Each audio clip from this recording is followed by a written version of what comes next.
दिमागदार कार्यक्रम इथे आयोजित करण्यात आला ते आपल्या सगळ्यांचं लाडकं नेतृत्व आदरणीय शिवसेना नेते संजयजी राऊत साहेब यांना विनंती करेन की त्यांनी आपल्या शुभेच्छा या ठिकाणी द्याव्यात। जोरदार टाळ्यांचा खडखडाट सन्माननीय संजयजी राऊत साहेब यांच्यासाठी।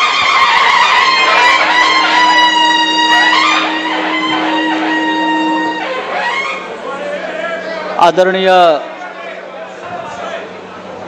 पक्षप्रमुख,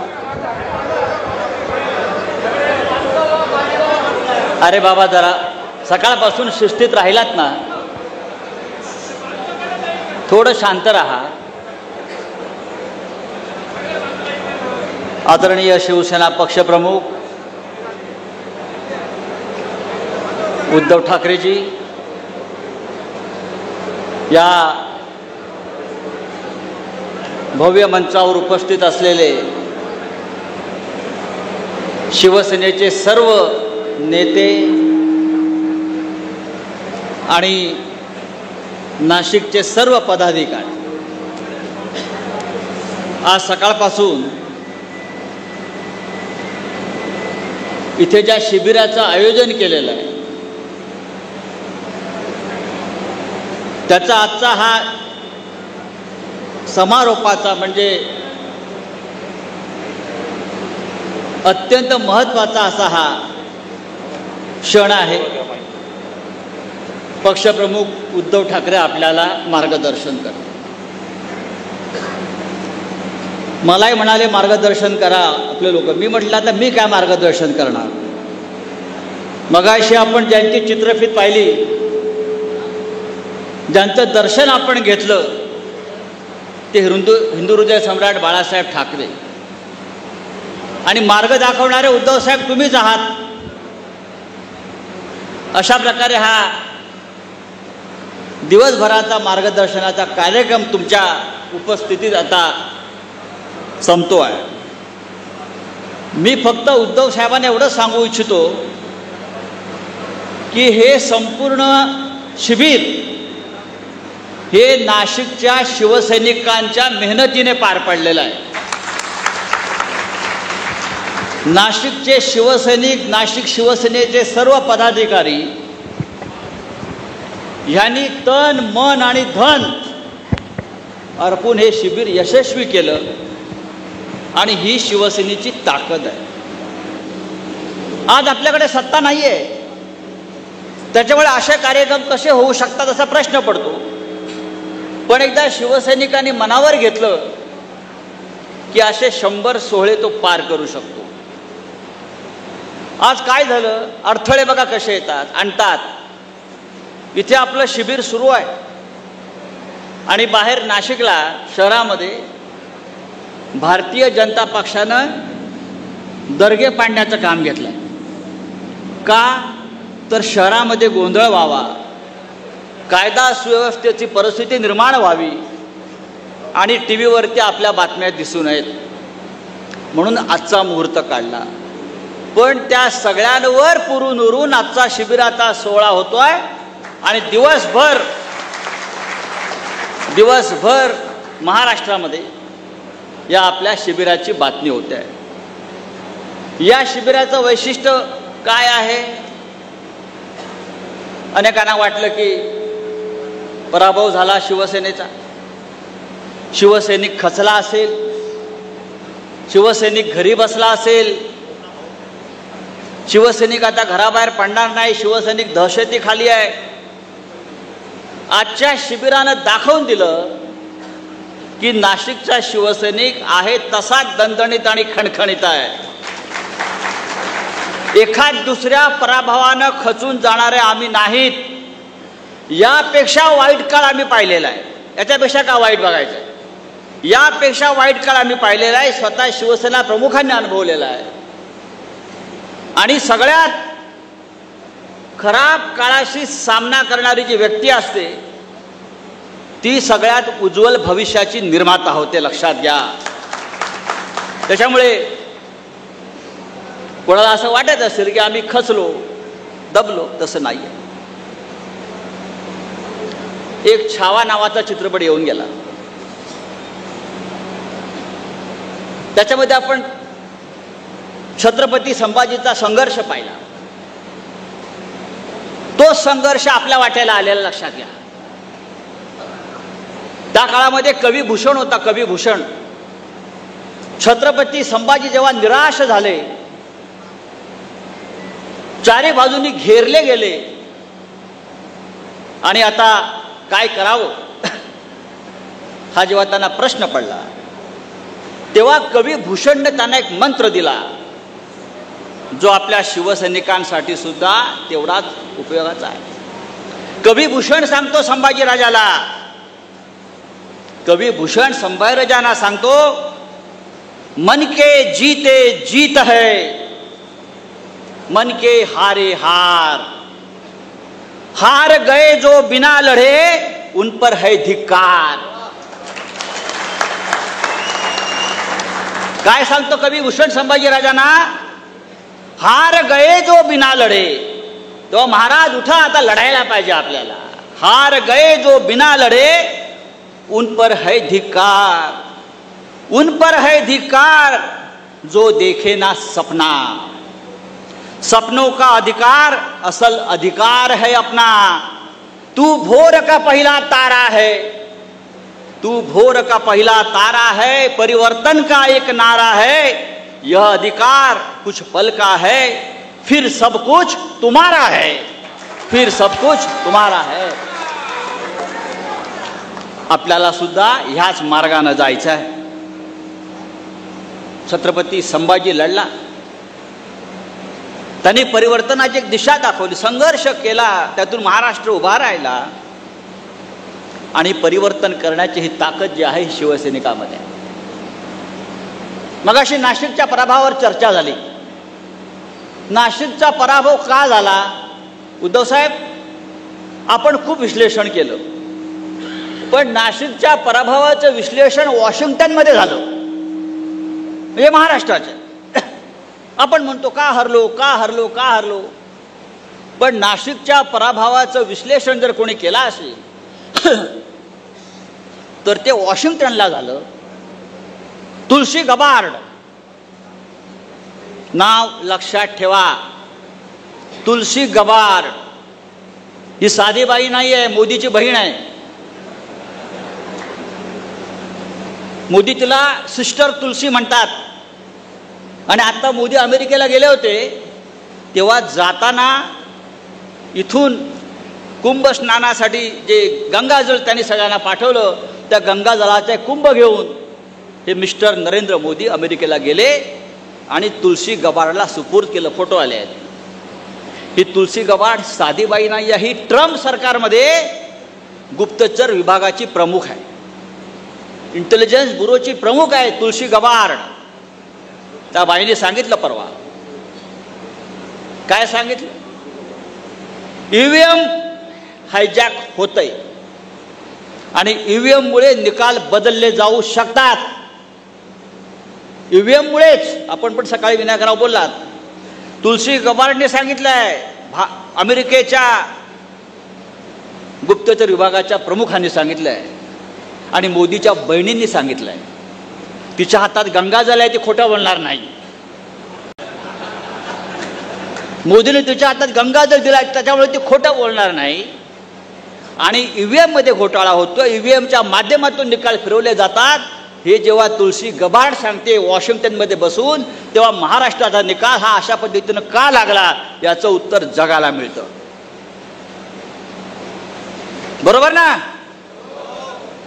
मग आम्हाला वाटतंय की नाशिकमध्ये नाही, महाराष्ट्रात नाही, अख्ख्या देशामध्ये गेल्या 10 वर्षापासून एक काय चाललेलं आहे. खरं म्हणजे आजच्या या शिबिराला आपण तुळशी गबार्डलाच बोलवायला पाहिजे होतं मार्गदर्शन करण्यासाठी. तुळशी गबार्डला आपण पुढल्या वेळेला बोलवू विधानसभेच्या आधी की महाराष्ट्राला मार्गदर्शन करा. पण अशा प्रकारे शिवसैनिकांचं अशा प्रकारच्या निर्णयानं मनोधैर्य खच्ची होणार नाही, हे तुम्ही लक्षात घेतलं पाहिजे. आम्हाला हिंदुत्व शिकवताय नरेंद्र मोदी, अमित शहा, देवेंद्र फडणवीस. तुम्ही कधी हिंदू झालात? तुम्ही कधी हिंदू झालात? एक सुंदर वाक्य आहे, जो जितका पापी, कपटी आणि पाखंडी असतो तो स्वतःला हिंदुत्ववादी असल्याचं ढोंग करतो. आम्ही ते करत नाही. आम्ही आहोत. आम्हाला बाळासाहेबांनी बाळकडू दिलेला आहे.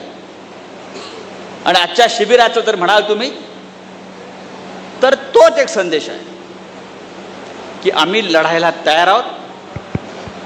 तुम्ही आमच्यावर खोटे गुन्हे दाखल करा, आम्ही संघर्ष करायला तयार आहोत. माननीय उद्धव ठाकरे यांच्या पाठीशी ठामपणे उभे राहायला आम्ही सज्ज आहोत.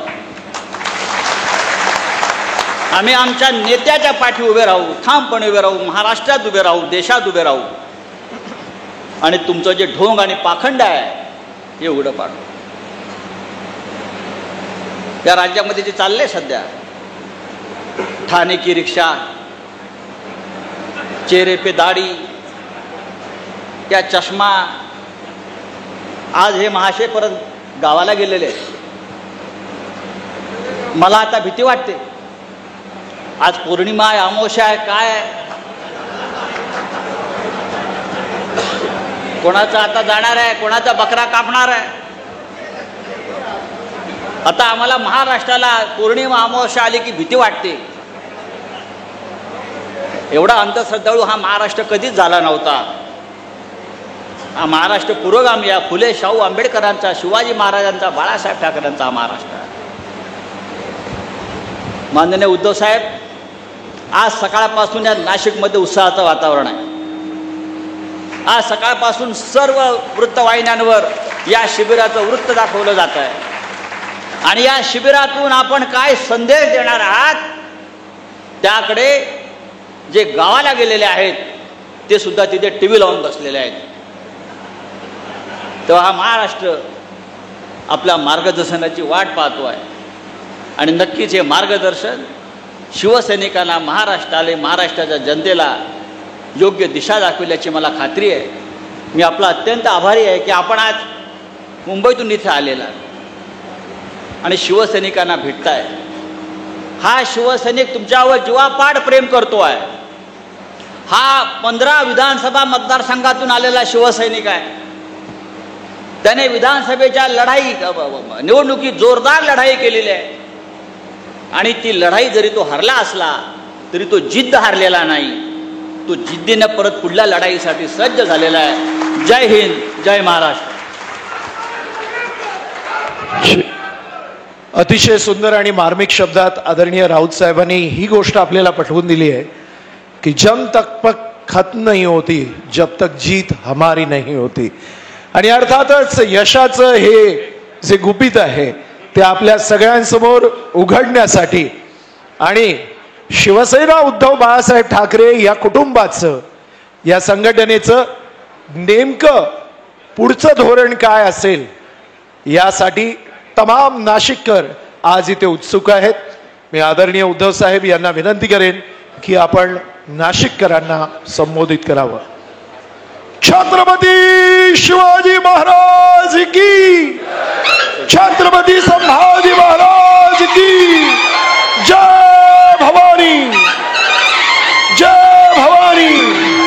हिंदू हृदय सम्राट बाळासाहेब ठाकरेंचा, आदरणीय पक्षप्रमुख उद्धव साहेब ठाकरेंचा.